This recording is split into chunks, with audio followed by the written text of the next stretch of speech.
Hello students, welcome to my channel UP board English stream. Students, आज आपको twelfth class का poetry का chapter the passing of Arthur को study कराते हैं।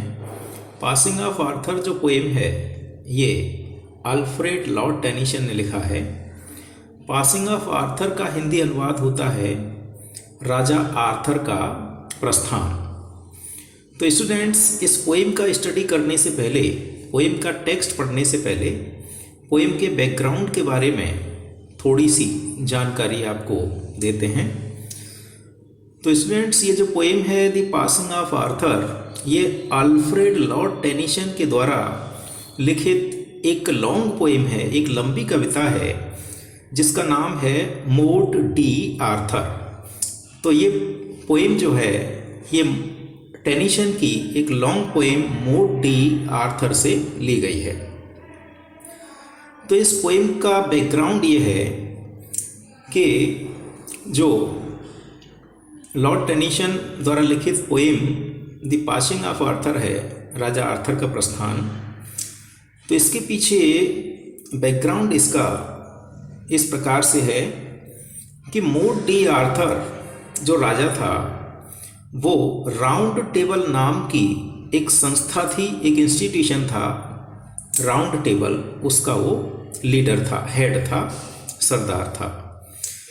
तो राउंड टेबल इंस्टीट्यूशन जो था वो गरीब लोगों के लिए, कमज़ोर लोगों के लिए न्याय की लड़ाई लड़ता था, कमज़ोर लोगों के लिए, गरीब लोगों के लिए काम करता था और अत्याचारी लोगों से गरीब कमज़ोर लोगों को बचाया करता था।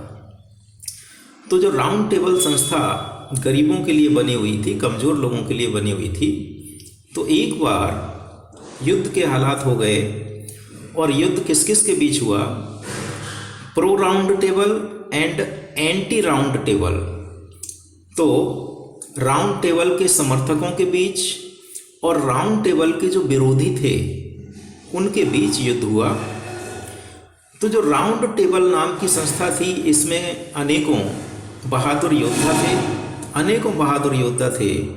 तो युद्ध में अनेकों बहादुर योद्धा राउंड टेबल के मारे जाते हैं और राजा आर्थर भी घायल हो जाता है।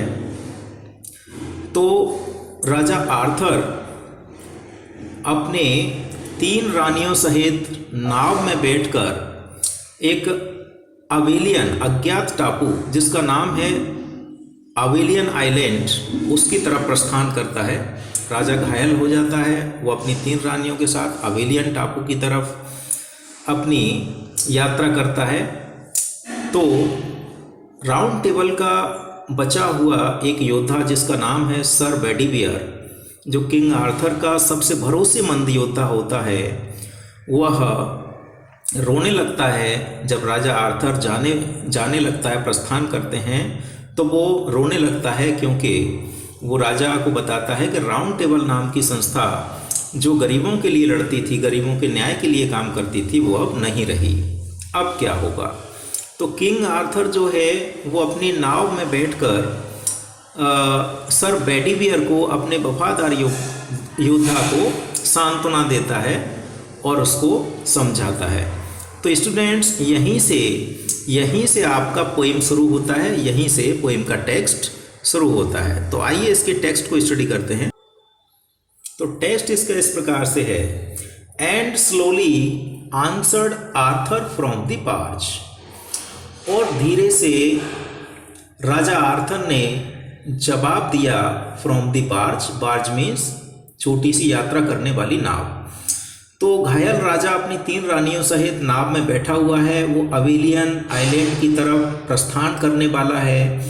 तो जब उसका वफादार सेवक, वफादार नाइट योद्धा जिसका नाम सर बेडीवियर है, वो राउंड टेबल जो संस्था थी उसके समाप्त होने पर रोने लगता है, दुख व्यक्त करता है।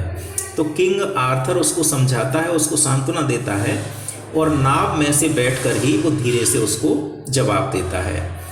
The old order changeth yielding place to new.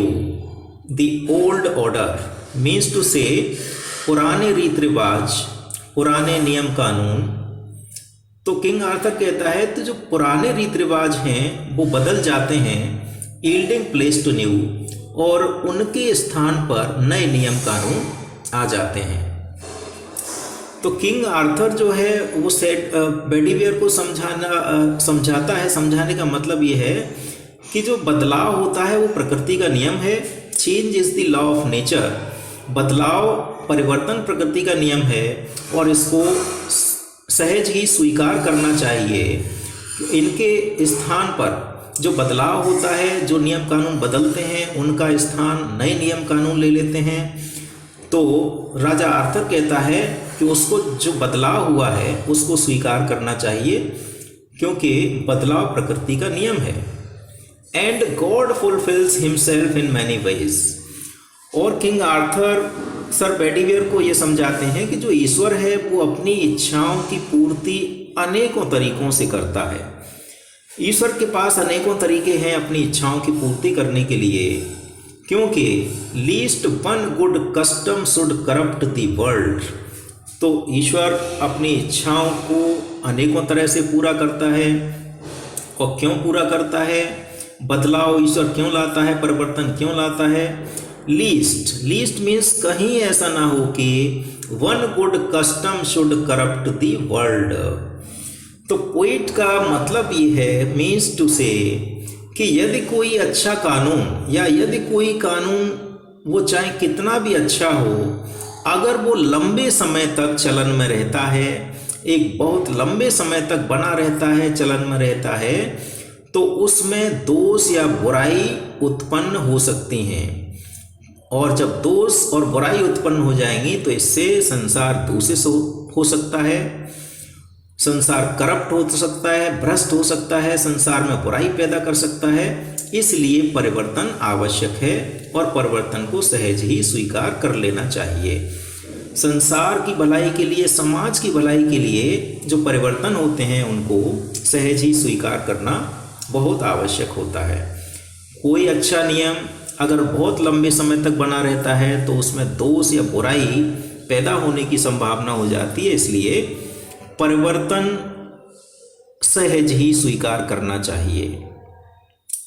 आगे देखते हैं students, comfort thyself, what comfort is in me. तो राजा आर्थर सर बेडीवियर को समझाते हैं, कंफर्ट दाई सेल्फ, कि अपने आप को शांत करो, अपने मन को समझाओ। दाई सेल्फ मीन्स स्वयं को समझाओ, अपने आप को समझाओ।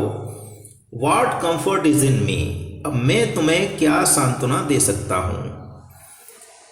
तो राजा आर्थर बेडीवियर से कहता है कि अपने मन को समझाइए, मैं तुम्हें कोई सांत्वना नहीं दे सकता।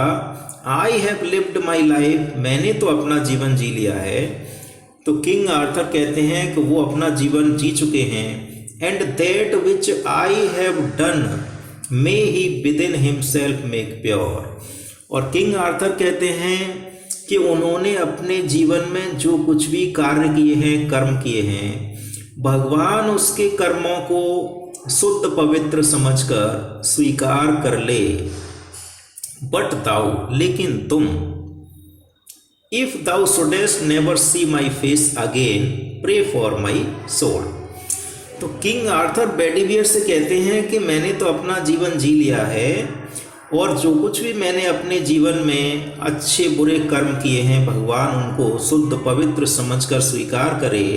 लेकिन यदि तुम मेरा चेहरा दोबारा ना देख पाओ, तो किंग आर्थर के कहने का मतलब है, यदि किंग आर्थर की मृत्यु हो जाए, यदि राजा आर्थर की मृत्यु हो जाए, तो सर बेडीवियर उसकी आत्मा की शांति के लिए प्रार्थना करे, ईश्वर से प्रार्थना करे, अपने मालिक की आत्मा की शांति के लिए। मतलब किंग आर्थर, राजा आर्थर की आत्मा की शांति के लिए सर बेडीवियर ईश्वर से प्रार्थना करे। अब स्टूडेंट्स, इन लाइनों में जो पोइट है वो प्रेयर का, ईश्वर की प्रार्थना का महत्व समझाता है। तो पोइट कहता है, more things are wrought by prayer, more things are wrought means done, prayer means ईश्वर की स्तुति प्रार्थना। तो पोइट कहता है कि बहुत सी चीज़ें प्रेयर के द्वारा, बहुत सी बातें प्रेयर के द्वारा संपन्न हो जाती हैं। Then this world dreams of, मनुष्यों की कल्पना से परे। तो पोइट का कहने का मतलब है कि प्रार्थना में इतनी शक्ति होती है, प्रेयर इज सो पावरफुल, प्रार्थना बहुत शक्तिशाली होती है, बहुत महान होती है। ईश्वर की प्रार्थना में बहुत शक्ति होती है और ईश्वर की प्रार्थना करने से ऐसी असंभव बातें संभव बातों में बदल जाती हैं, संभव हो जाती हैं। अनेकों चमत्कार हो जाते हैं, ऐसे ऐसे चमत्कार हो जाते हैं जिनकी कल्पना मनुष्य कर भी नहीं सकता। तो यहाँ प्रेयर का बहुत महत्व बताया है। वेयरफॉर, और इसके लिए, let thy voice rise like a fountain for me night and day. और किंग आर्थर बेडीवेयर से कहते हैं कि इसके लिए तुम्हें क्या करना चाहिए कि तुम्हारी जो आवाज़ है, तुम्हारी जो प्रार्थना है, वो किस प्रकार से दिन और रात होती रहनी चाहिए, एक फव्वारे के समान। स्टूडेंट, जो फव्वारा होता है, फाउंटेन जो होता है, जब वो चलता है तो फव्वारे का पानी सदैव ऊपर की ओर ही जाता है। तो किंग आर्थर बेडीवेयर को समझाता है कि तुम्हारी प्रार्थना फव्वारे के समान दिन रात होनी चाहिए। आपको फव्वारे के समान दिन रात प्रार्थना करनी चाहिए। किसके लिए? फॉर मी, मीन्स टू से किंग आर्थर के लिए। किंग आर्थर बेडीवेयर से कहता है कि तुम मेरे लिए दिन रात प्रार्थना करो, मेरी आत्मा की शांति के लिए दिन रात प्रार्थना करना। नेक्स्ट लाइन है, for what are men better than sheeps और गॉड्स। क्योंकि जो मनुष्य है वो भेड़ बकरियों से अधिक बेहतर है। मनुष्य भेड़ बकरियों से अधिक बेहतर है। क्यों बेहतर है? क्योंकि मनुष्य को ईश्वर का ज्ञान होता है, ईश्वर की जानकारी होती है, इसलिए मनुष्य जो है वो भेड़ बकरियों से बेहतर होता है। और जो भेड़ बकरियां होती हैं वो कैसा जीवन जीती हैं? That nourish a blind life with in the brain. और भेड़ बकरियां अंधा जीवन जीती हैं, उनके दिमाग में ईश्वर का ज्ञान नहीं होता, ईश्वर की जानकारी नहीं होती है, ईश्वर का ज्ञान नहीं होती है, इसलिए भेड़ बकरियां अंधा जीवन जीती हैं, ईश्वर के ज्ञान के बिना जीवन जीते हैं। और मनुष्य को ईश्वर का ज्ञान होता है, इसलिए वो भेड़ बकरियों से अधिक बेहतर होता है। इफ नोइंग गॉड, यदि ईश्वर का ज्ञान रखते हुए भी, they lift not hands of prayer, यदि मनुष्य प्रार्थना नहीं करता, ईश्वर का ज्ञान रखते हुए भी, ईश्वर की जानकारी होते हुए भी अगर मनुष्य अपने हाथ ईश्वर की प्रार्थना करने के लिए ऊपर नहीं उठाता है, तो वो भेड़ बकरियों से बेहतर नहीं हो सकता, वो जानवरों के समान माना जाएगा।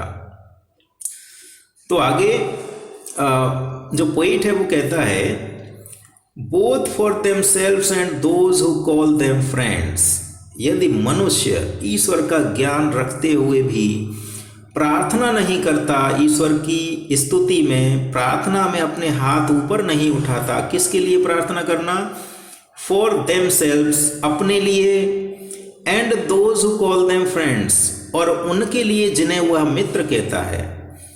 तो पोइट यहाँ कहता है कि मनुष्य को ईश्वर का ज्ञान होता है, इसलिए उसे ईश्वर की स्तुति करनी चाहिए, प्रार्थना करनी चाहिए। किसके लिए? अपने कल्याण के लिए करनी चाहिए, और उनके और अपने मित्रों के कल्याण के लिए, और अपने सगे संबंधियों और रिश्तेदारों के कल्याण के लिए भी प्रार्थना करनी चाहिए। For so the world whole round earth is every way bound by gold chains about the feet of God. तो मनुष्य को ईश्वर की प्रार्थना क्यों करनी चाहिए? मनुष्य को ईश्वर की प्रार्थना अपने लिए और अपने मित्रों के लिए, संबंधियों के लिए क्यों करनी चाहिए? क्योंकि ये जो संपूर्ण संसार है, होल राउंड अर्थ, ये जो संपूर्ण गोल पृथ्वी है, वो हर तरह से, एवरी वे मीन्स हर तरह से, बाउंड मीन्स बंधी हुई है, कनेक्टेड जुड़ी हुई है, बाई गोल्ड चेन्स, सुनहरी चेनों से, सुनहरी जंजीरों से। और स्टूडेंट्स, यहाँ पर गोल्ड चेन्स का मतलब है, सुनहरी जंजीरों से मतलब है ईश्वर की प्रार्थना। जो प्रार्थना होती है उसे गोल्ड चेन कहा गया है। तो जो संपूर्ण पृथ्वी है वो हर तरह से ईश्वर की कदमों से हर तरह से बंधी हुई है, प्रार्थना के माध्यम से, ईश्वर के चरणों से, ईश्वर के कदमों से।